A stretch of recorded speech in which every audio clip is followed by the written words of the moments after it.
the Dog Witch podcast, where we help you create happy, healthy and relaxed dogs. So hello and welcome to the latest edition of the Dog Witch podcast. Today I'm here with my fabulous guest. This is Helen from HC Active Women Fitness. Yes. Is that right? Yes, indeed. And we are going to talk about women's fitness and all about health and nutrition, and we're going to talk about Helen's amazing journey and what she does for women, and also as well we are going to talk about, of course, we're going to talk about dogs.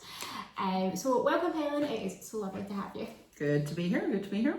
So just tell us a wee bit about yourself and how you came to be doing what you're doing.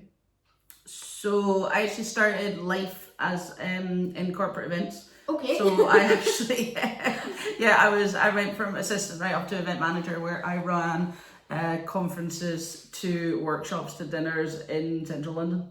Oh, amazing. So, which was cool because I saw the insides of places that people don't usually get to see. But I grew tired of sitting at a desk, which I think 9 to 5, like Monday to Friday. Didn't like it. I loved running around at the events, loved that part, but sitting at a desk Monday to Friday, no, didn't like it. So in the spare time, I was doing loads of cycling. That's how I started, like the endurance stuff. So I did loads of cycling on, like after work, on the weekends, all over London. Richmond Park was a particular favourite. And I wondered if you could marry running around at a job with cycling and match them, and it was called PT. So personal training, so I went away and did the 7-week intensive course. Okay. So I did that in central London. I did my levels, level 2 and level 3, which is your gym instructor and your personal trainer. Everybody starts with in the fitness industry. Progressed into like spin, which is cycling, TRX, which is suspension kind of weights, and so on and so forth. And then throughout the years, I specialised. So on top of that, the following year, I think I did my anti-postnatal qualification. And then it was through a conversation on that course where I was like, I'm not getting the clientele that I need. I'm just not quite sure what it is. And she said, who did you have in your books? I was like, well, I've got backache, hip ache, I've got ovarian issues, I've had somebody with, who's recovering from stomach surgery. She was like, you need to be an exercise referral specialist. So went off, did that course, and you know what, that's then the doors opened from that. Doors opened completely from that. So I did, I specialised into more of the rehab, so the injury, illness, mental health stuff, and the rehab stuff. So people who have got their ouchies, or recovering from surgery, or even preparing for surgery, because there's prehab and rehab now. Okay. So sometimes you might get from the doc, we're going to get you from surgery, but you need a BMI of X, and they're of Y, for instance, and you get them down, you get them prepared. Also a big believer in that the more well you are going into it, and the more your nutrition's under control, your fitness is under control, the better recovery through the other side of that. Yeah. So there's a big thing with that. So, and that's where I hung out. And then it was specialising even further. I did my back specialist courses, and then did all my kinetic chain release courses, and therefore now I'm very much in the prehab area, and also working for women's health, which is your endometriosis, your PCOS, your peri and your menopause.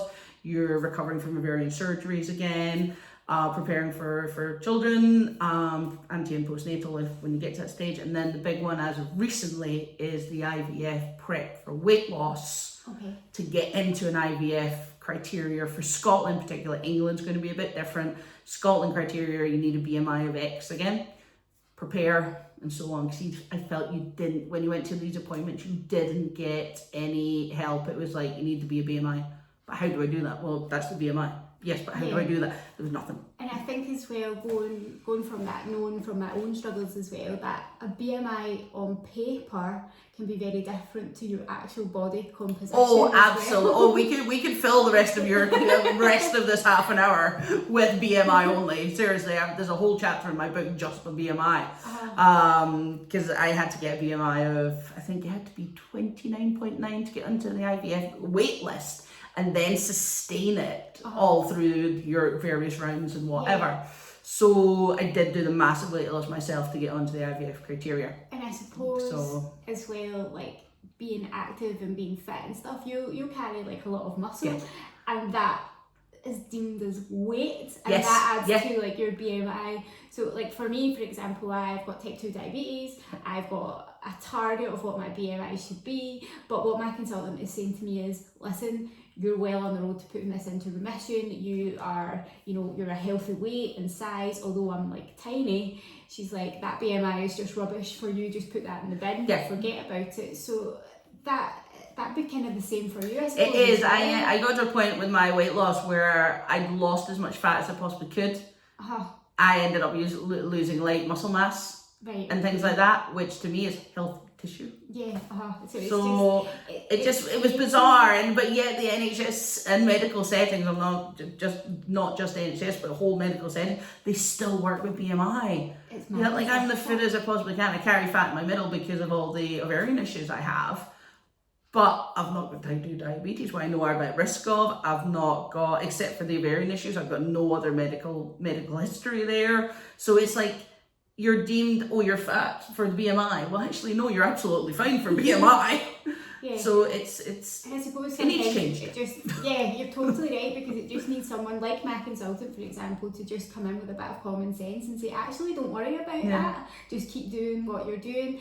I'm pretty confident that when I go for my next appointment that I will be taken off my meds, which is what I'm hoping for. It's just been a which year is a complete meds. reversal, and I'll hopefully get off of them. And I think like there's so much misconception as well around like health and stuff, because people initially think, like for me, like type 2 diabetes, oh, you brought that upon yourself, when actually I didn't. You know, I ate well, I exercised regularly, I've just got really dodgy genes, and that's how I got it. There was a bit of weight loss for me, but not anything significant. Yeah, I think with type 2 diabetes, there is a lifestyle element to it. Yeah. And some people, it is a lifestyle diabetes, and I completely respect that. But people with ovarian issues are at risk of diabetes too. Yes. So, but they can be the fittest people ever, and they could be in remission for the whole of their lives. But it's a risk, and you're aware of the risk. Is when it changes over. But there is two sides to diabetes too, as I say. There is the lifestyle side, and there is the kind of, we're all healthy, it's just we have dodgy genes or an ovarian issue. So there is two slightly different sides to that. Before we started recording this podcast, I did say to Helen, I have a tendency to go off on tangents, and there we go. There's my first one. There we are, sorted. So how long have you been doing this for? So the PT stuff, just everything in general, like this whole business of yours, how long have you been? Okay. So the PT in general has been just over the 10-year mark. I passed that in May of this year, so 25. Wow. So I'm over the 10-year mark now. But in terms of fitness, I'd probably say we're closer to the 15 to 20-year mark. So I started with cycling. Then when I moved from London to Glasgow, I started walking and walked. And now I just put a little one in the backpack and away we go. Yes, can I just say that Helen is an absolute beast. We climbed a hill, and I struggled to climb the hill on my own. Helen climbed it with her little one in a backpack. I don't get away with that terribly much, because she wants out to walk her on her own now. But I do, I was very much, I want to get fit after pregnancy. Yes. I want to get fit when I was cleared for exercise after having her So what best? So basically, as soon as she could sit, which I think was 6-month mark, she was in the back. She loved it. She could see. Yeah, that's it. Now we take it. It's usually empty. She walks, and then when she gets tired, she goes back in. But she's getting heavier, which is that's it. As they get older, less hills. Yeah. But it's amazing because you're setting that foundation already in your little one, and you are that absolute role model. And they see you and they go, I just want to do that. I mean, absolutely. The day we met at the park, she was like all over the place and climbing, and I'm like, oh, geez, couldn't look, you know. Yeah. she's just into that, and I just think that that's amazing, being able to get that from such a young age. I was aware, I was told when they were little, there'll be one of two things. They'll be very calm, or they'll be like a runner and a climber, and I got the runner and the climber. Yeah. Excellent. But it's directing her attention. So she thinks the radiator's fun to climb because it looks like a ladder. Okay. And it's like, no. Climbing wall is for climbing. So, but it's utilized, instead of going, it's like, stop, just don't do anything. What can we replicate that with? Because obviously I don't want her pulling radiators off walls, obviously. But what can I replicate that with? So it's things like, I just literally, it's still in the box at the minute, but bought her a little trampoline so she can get the wriggles out. but we don't need to go outside all the time. Yes. And then taking her to climbing walls, taking her to toddler gymnastics, and taking her to like swimming, although we haven't done that for a couple of weeks. Taking her to sort of walks and getting her to the play park so she can get what I call get the wriggles out. Yes. And just be outside. Because I was reading somewhere, it's something like kids should have 2.5 hours of being outside a week. I was like, a week? A week? Yeah. A week? Even in this house, we have more than that. I was like, she can be 2.5 for a day. Like, what about a week? Yeah. But then that's like government guidelines, going off in a small tangent with walking and keeping active. It's something like 2.5 hours. It's something like, it's 150 minutes a week. Yes. It's half an hour a day. You can do, like, maybe not 150 minutes in a day. That's quite a long time. But go out for half an hour. Go out for an hour. I do that more in the morning with the dog. Yeah. I suppose all of that you've taken because you can see that from working with your clients and their rehab and stuff. You go, how can we get you to this point, but how can we do it safely? I suppose. Well, this is it, and a lot of people are like, oh, I'm struggling. I went for like an hour walk, and I really feel my condition flare. And you're like, well, bring down the pace, go for a 10-minute walk, and build into the hour. Yeah. You don't need to go, like, really go for it. Like, bring it down a smidge. Just a wee bit. Yeah. And then we go. I suppose that's the thing, isn't it, when you think about, like, you want to get better or you want to get fitter or you want to lose weight, we just go hammer and tongs ways. If we've got someone, the sensible voice like you in the background going, hang on a wee minute, Yeah. just build those habits, stack everything on. Stack everything on and build. My motto is when I'm dealing with any kind of rehab situation is build. Yeah, You got to be able to 100%. build. It's like the same as the C-section. So I was discharged from the hospital on the Saturday. The next week was icy, so obviously we didn't go anywhere. But then the following week, I was out for about 10-15 minutes. Yeah. And then by the end of the week, it was to 20. And then the next week, it was to 30. And then by the end of that month and into, well, the end of December into January, it was up to the hour. Yeah. But it was build, build, build. I didn't go from a C-section straight into like a 3-mile uphill walk. Just can. I mean, I had C-sections with both my children, and I remember when my husband came to pick me up after the first one, him and my daughter were in the lift, and I was still trying to come out of the ward. Yeah. And I remember getting to the car, and we had like a Land Rover at the time, and I literally could not lift my leg up to get into the car. He had to lift me into the car, and you just think, because like you've got this little tiny bundle who's depending on you, so you just kind of forget about yourself almost. So it's like having that sensible voice in the background going, actually just take a little step back. Yeah, and I just love it how the hospital's like, you've got a C-section, but you've got a kid, but you can't lift anything. Yeah, how does that work? How would you like me to take care of the kid? So you're lifting the kid, even though, but it's you need to learn how to do it safely and to put the kid down safely. Yes. When you've obviously got an almighty hole in your abdomen. Exactly, and you learn how to like bend and move properly, and it's all fun. It's all fun, but you need to know what you're doing and be able to do it safely. And it's even little things when they get a bit older, obviously, as the kids grow, they get older and they get heavier, obviously, because they're growing. But it's knowing, instead of bending straight down and putting your back at kind of like an angle this way, it's bend with a knee. Yeah. So you're doing it safely, but your back is perfectly fine. Uh-huh. So you ask any new mum, they're like, how's your back? Oh yeah, it's sore. Yeah. So, but it's learning how to do it safely and knowing knowing what muscles to deal with. It wasn't so much my back, it was more my hips. Yeah. I think it was because I'd been carrying the weight of my son. Like, I was huge when I had him. I was like one of those, those wombles that just wobbles around. I was like one of them when I had him. But my hips, oh my goodness. And it wasn't until like I started doing like yoga and things, and it was kind of like, oh yeah, that eases it a little bit. Yeah. But again, it was that whole kind of not just running in there, like doing it really, really gently and safely.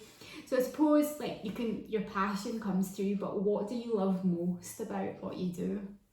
I think it's twofold. So personally, I like the fact that I have an active job, so I need to be active anyway. Yeah. Because I obviously the one's taking the leaf out of my book that I don't tend to sit still usually. So I'm like, especially on days off, like business days, I get to the end of the day, I'm like, I need to sit down. But non-business days, when I've got her, like we're out. Yeah. Like it might just be down to the local play park, but we're out. Yeah. Because it gets the wriggles out. which is great. But so I love the fact I need to be active because I have an active job, so I need to be active. But also giving that small light bulb for somebody who is been told like a devastating diagnosis or something, or a very confusing diagnosis, and goes, I have no idea which way is up. But you give them that light bulb because you have time to sit down with them. And then it's the basics of the 20-minute walk. It's the basics of changing some of your nutrition, and then building into where you need to be. And these can literally be life-changing for people. Well, so, and like it's the say, oh, I was training for a 10K and I've buggered my ACL. Okay, well, we'll get you back up to that 10K, but the minute we need to walk, and then we will build and build and build and build. And look, there you are. 6 months later, you're down at your 10K again. Yeah. But it's the frustration of that because you come from a really high fitness level. And I've definitely had that, being super trained for something and something's happened and you can't do it. And you're like, oh. But it's building and then figuring out, because some people's, especially in that analysis, some people, especially if it's been an injury on a trail run, for instance, there's the fear of the trail run, which you need to overcome. So it's the getting the nutrition right, getting the fitness right, and then dealing with the fear of the trail run. Yeah. So it's things like that. So, but it's for me, it's all working outside of the box. Nothing is ABC. It's an A with a bit of C, with a bit of Z, with a bit of Y, and that's the person who's in front of you. Client will be different. Oh, absolutely. There's not like a kind of cookie cutter plan. You know, everything's tailored to that individual. Absolutely, because you need the person sits in front of you. Because I feel about people sitting in front of me like, oh, my life's over. Like, how am I going to afford to go to work because I've got this condition? And you're like, okay, pause. Just breathe. Yeah. Like, this is my studio's a safe space. Breathe. Let's figure this out. So sometimes it isn't about the fitness and nutrition. It's the basics of, right, okay, so you can work on Monday because Monday's a good day for you. So maybe instead of doing 8 hours, maybe do 9, so that frees up an hour on your Tuesday. So it's just looking at I call it a jigsaw puzzle, and it's looking like where the bits go in the jigsaw puzzle to then make sense for the person who's in front of you. So they go out with a smile on their face rather than like, oh my goodness, my life's over. Yeah. It's not.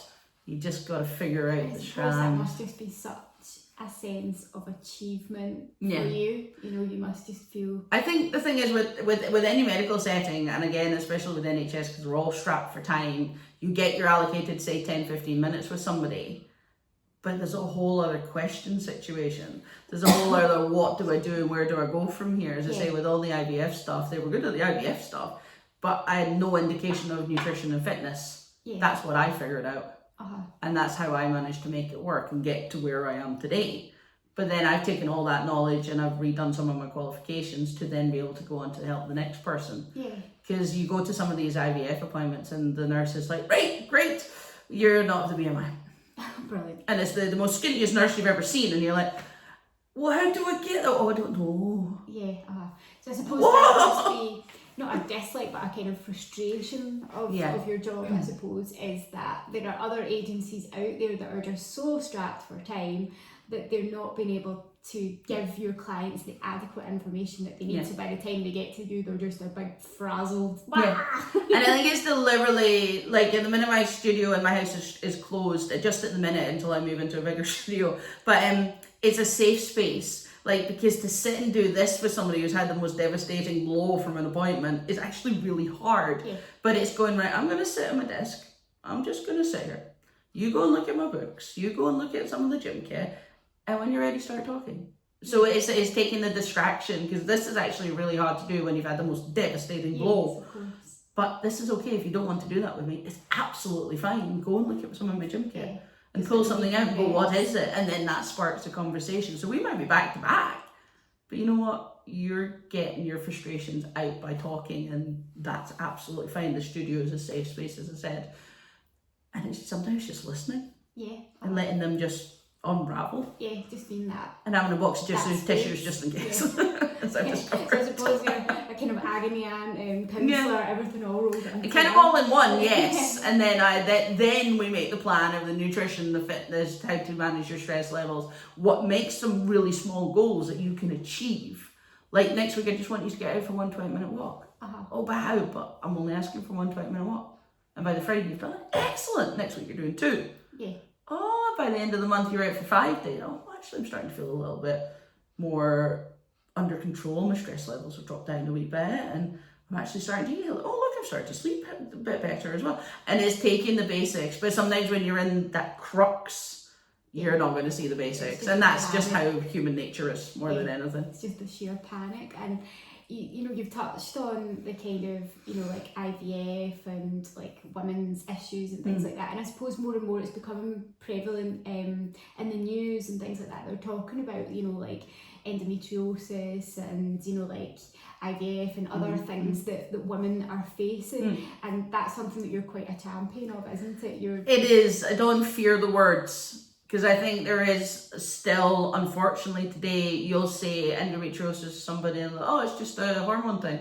Well, no, if it's just a hormone thing, would be lucky. Yes. It's a massive thing, and you need to be able to talk to your bosses, your employers, your schools, depending on age, your family, your friends, and so on. And then there's nothing worse than, oh, my best friend just fell pregnant just one night, whereas I've tried for 2 years, or get endo, get PCOS, I'm looking at IVF, and it's not happening. Right, that's where I come in. So let's look at that. How are your stress levels? Well, they're up here. Yeah. Right, let's bring them down a wee bit, shall we? And we do that through nutrition. We do that through the kinetic chain release stuff as well, which is realigning the body and releasing everything that shouldn't be there. Kind of drama and stuff like that. And fitness and nutrition. And then, oh, the stress levels come down. Yeah. Oh, we've had a nice Friday night. Oh, look, I'm pregnant. Oh, I'm talking ideal scenario. Obviously, there's a few other steps in that. But a lot of, I think when you fear the words, then it puts a fear into somebody, and it's a very small moment of education. That's all it is. Yeah. And then again, I've spoken to many people and they go, oh, my little one's for IVF. Oh, well, there's no oh about it. She's absolutely fine, and I'm absolutely fine, and it's what I had to do to have my child. Yeah, exactly. And it's actually because of the IVF, I got to see a lot of her development, which people don't sometimes get to see. I was there when she was a tiny embryo. Yeah. I was there for that part. And I think as well, as you nailed it on the head, I think it's ignorance, isn't it? It's a lot of it's a lack of education. We don't understand, and even the so-called medical professionals at times don't understand, like, and it sounds terrible because I'm not men bashing at all, but my daughter has suspected endometriosis and she's only 13, but we went to see a male doctor whose first instinct was, oh, just put her on the pill. And at the time she was 12, and I'm going, no, let's just step back a little bit, tell me some more about what's going on. So I think sometimes, it can be just that ignorance and lack of understanding. Absolutely, and I think, and my argument always is, there are some fabulous doctors who are male.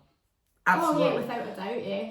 However, my argument is, you haven't got a womb. You haven't got ovaries. You don't have a period every month.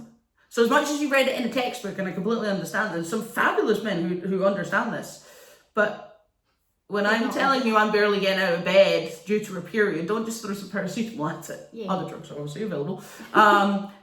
And just tell me to get on with it. Let's look at this, as you've said. Let's strip it down and let's advocate that. How do I get out of bed in the morning? What drug regime do I need to be on?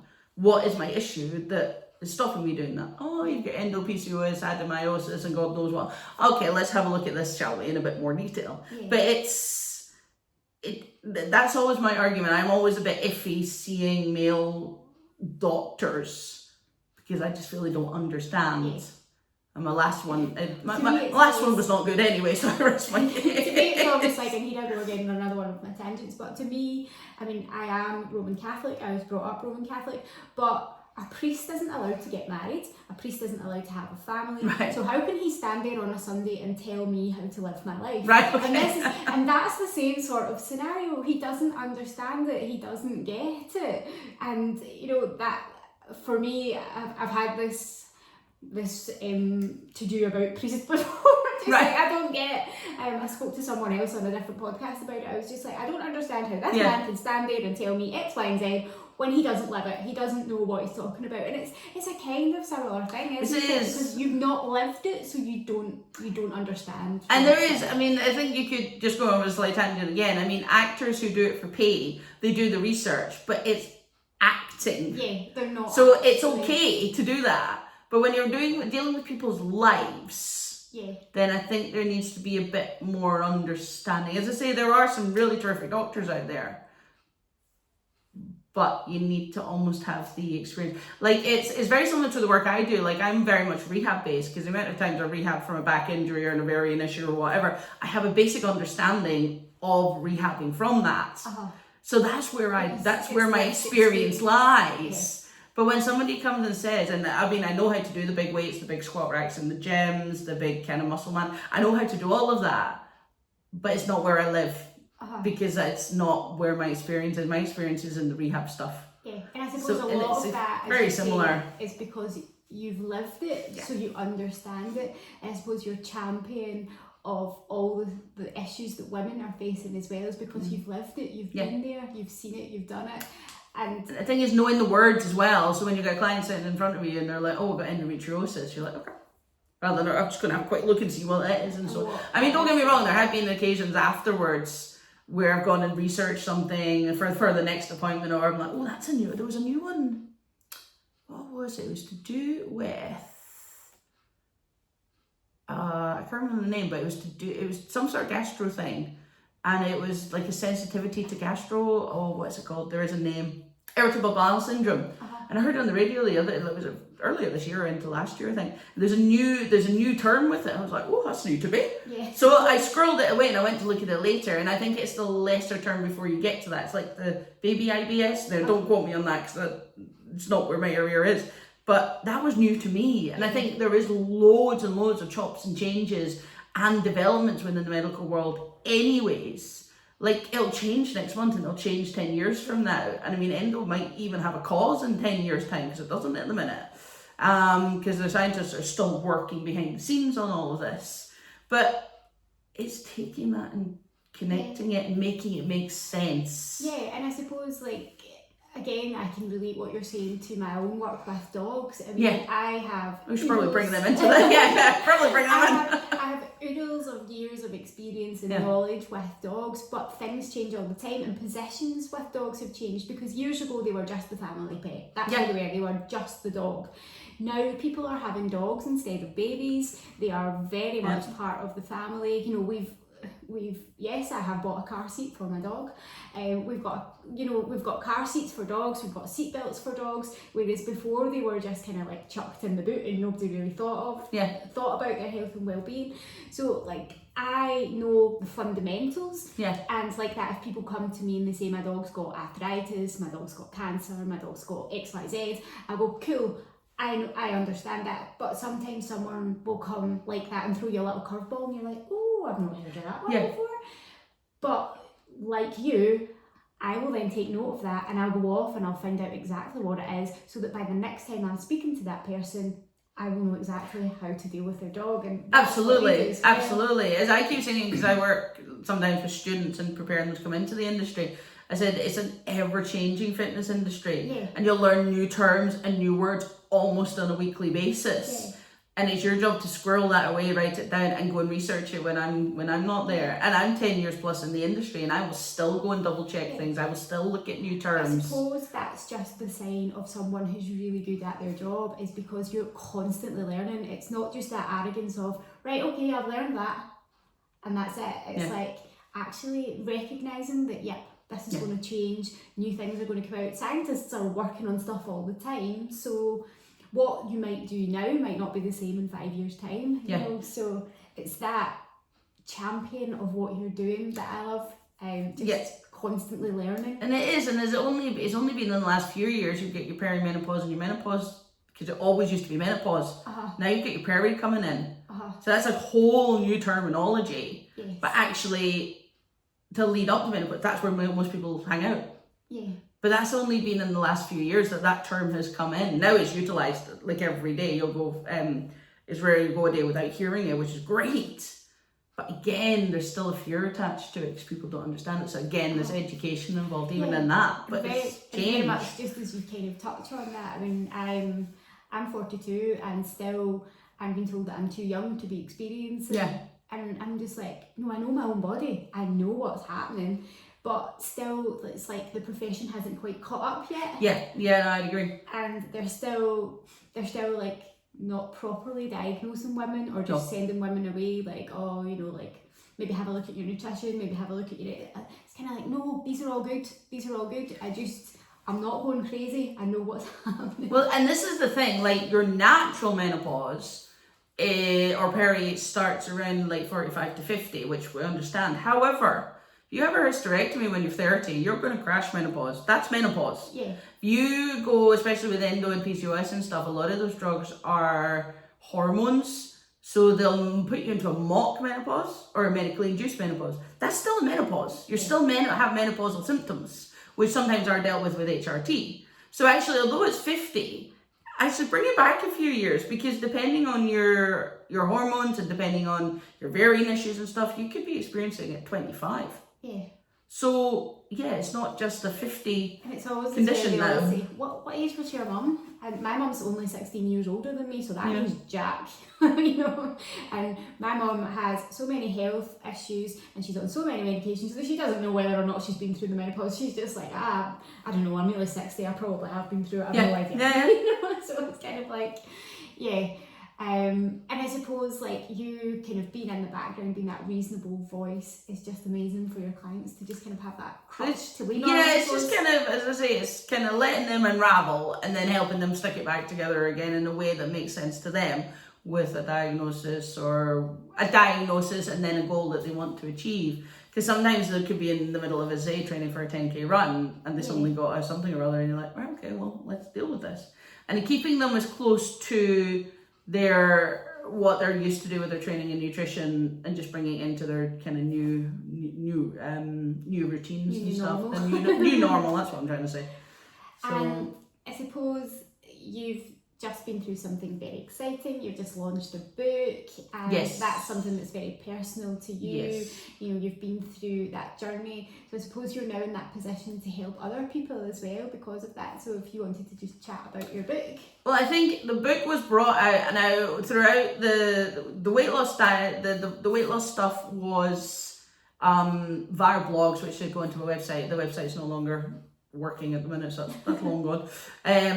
But when I stopped that and started to go through the IVF, when I made a big point that I didn't want to broadcast it on my social media. I didn't know what was involved. I knew it was going to be a roller coaster, and I just thought that was just one extra thing that I didn't want to do. So, but it didn't stop documenting. I was still behind the scenes writing things down. Sometimes it was no post-it note, it made no sense at the time. And then when Lot was born, I kind of stuck it all back together, and that was the book. But the book's been brought because of what I've said, the lack of kind of resources for the weight loss journey at the time, the lack of kind of some of the considerations sometimes with the medical team, that they were very IVF, but they just ignored the kind of weight loss fitness elements of this. It was again because IVF is sometimes people take a step back from that word when you don't need to.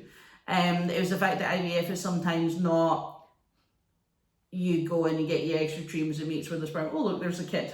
Like, that would be the dream scenario, don't get me wrong. But sometimes it goes off there, or it goes there, or it goes here, and you get complications you had no idea what a complication was.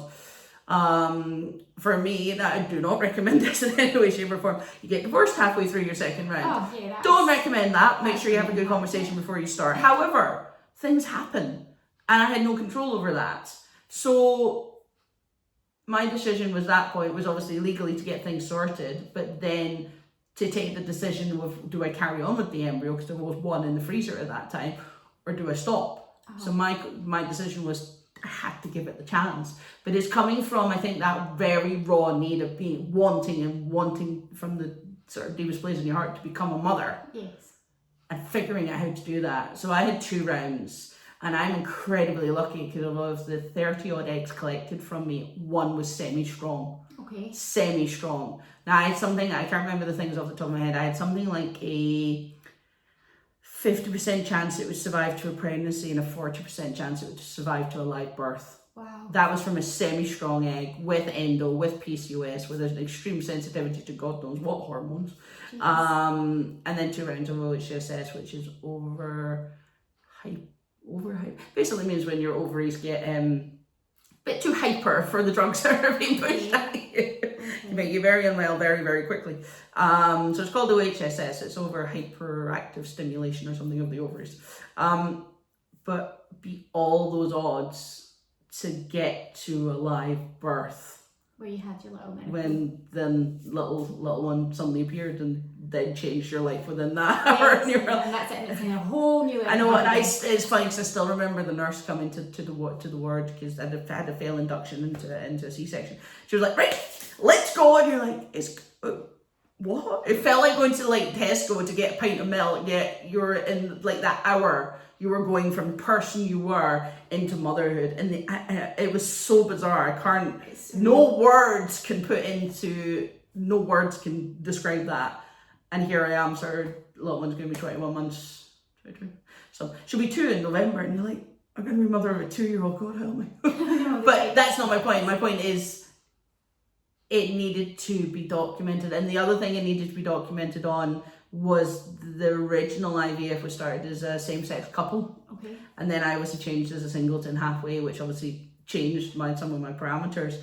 But again, it was taking the journey, because it's not as straight as you go to your GP, you go to the hospital, you get your eggs, you get your sperm, you put them together, and there's your kid.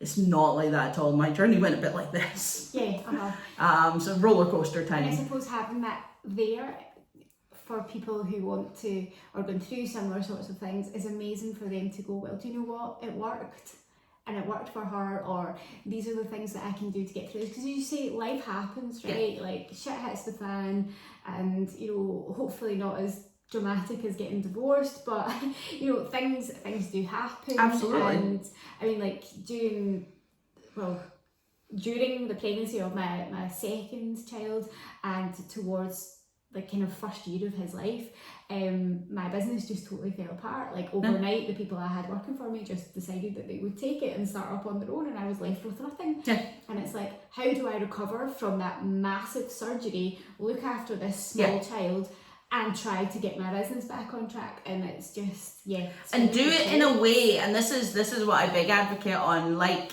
I don't make a song and dance about it. There's a book that's very true to form, and it's written in a very raw but light-hearted way, and it's I remember Esther at the time said, you need to write it like that, or you're going to have a PG sticker on the front of it, for an advisory sticker. So I was like, right, I need to make it a bit light-hearted, but you're talking about divorce in the middle of an IVF round. And that's you can't sugarcoat that. No, you can't. Things happen. But it's written in a very life form. I'm not making a song and a dance about it. There's a document there, which is the book. I'm not making a song and dance about it because I wanted the book to be very much someone could read that after a horrific appointment and go, I can try that. That's something I haven't tried. Or, oh, that person knows exactly how this appointment's going to feel. Oh, all right, I'm not alone. And even if that book goes and sits on the coffee table and you get to page like 192, for instance, don't quote me on this, and it's like, oh, but I'm not alone in this appointment. Oh, good. Yeah. Then some of your stress is just going to go, and then you're going to face that next one and be like, I got this. So I don't need to make a song and dance about it. I like talking about it because it's helping people. Yes. But it's very kind of basic level. It doesn't need to be any more than that. And that was something that was really apparent when I did start writing it, that it was to help people. Oh, thanks, I know, that's so Brilliant. Yeah, proper starfish dog. I know, you can always trust a dog to lighten the mood, can't you?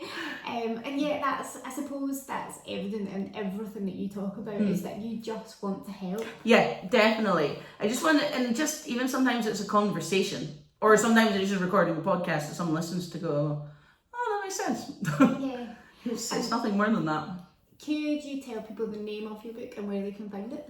Yeah, that's probably a good idea. Yeah. So it's just called IVF, My Journey. I've written under H.C. Parker, which is a pen name. Okay. But because of the content, I have a very unique surname, so I was keeping the two very separate. And also, again, going back to the content of it, it's talking about IVF, it's talking about same-sex couples, it's talking about hormones, drugs, and things like that. It just needed to be kept separate from little one. Yes. Because obviously we share the same surname for obvious reasons. But it's available most places, Amazon, Waterstones, worldwide, depending on what your local bookstore is. What I will do is when I get this podcast actually up and running. I'll put some links on Yes, because if you come through my socials, you can come straight to me as well, and I can send you And copies. just in a general sense, if people have like health issues that they're looking to recover from, they've got some issues with nutrition or fitness goals, anything like that, how can people get in touch with you? So social media is the best one, or coming through the website, where we'll obviously put the links later, and then just dropping me an email, to be honest with you, and going, hey, look, I've just set the fan, I've got this, what do I do? And even if I always start with a conversation and never jump into giving you like a nutritional plan or whatever, and start with a conversation, maybe 15 minutes or so, get to know you, you get to know me, and then we make the kind of plan from there. That's brilliant, because I love that. I love people that chat to you, get to know you, get to know that. I hate people that just slide into your DMs and it's like, listen, I don't even know your name, buy me a coffee first. Yeah. No, and I think also, depending on what background you're coming from, there's certain things like I can and cannot do. So if you're still on medication for something, I need to know the side effects, because if I suddenly have you sprinting on a treadmill and say like what is it, like high BP or high blood pressure is one of the side effects, so I'm not going to get you sprinting on a treadmill. So I need to, it's a safety thing as well as a get to know you thing. So but it's how you build the rapport and the trust there. Because, and also I tend to find some clients, depending on what you've gone through, I won't get that on the first appointment, because that's like, we're strangers. And it's the next one, you're like, oh, right, okay, now I can help you. But yeah, through all the links, you'll find me via that. Brilliant, and I will add all of those into the podcast and also onto the YouTube video as well. Thank you so much, Helen. That has been an amazing chat and such an insight into everything you do. No it's problem. Brilliant. So thank you so much for joining us. Thank you for listening, and as I say, all the links will be on this podcast if you wish to find Helen. And the next episode, you will have just me chatting to you about doggy massage. So take care and speak to you soon. Bye. See ya. Thank you for listening to the latest edition of the Dog Witch podcast. Don't forget to tune in to our next episode soon.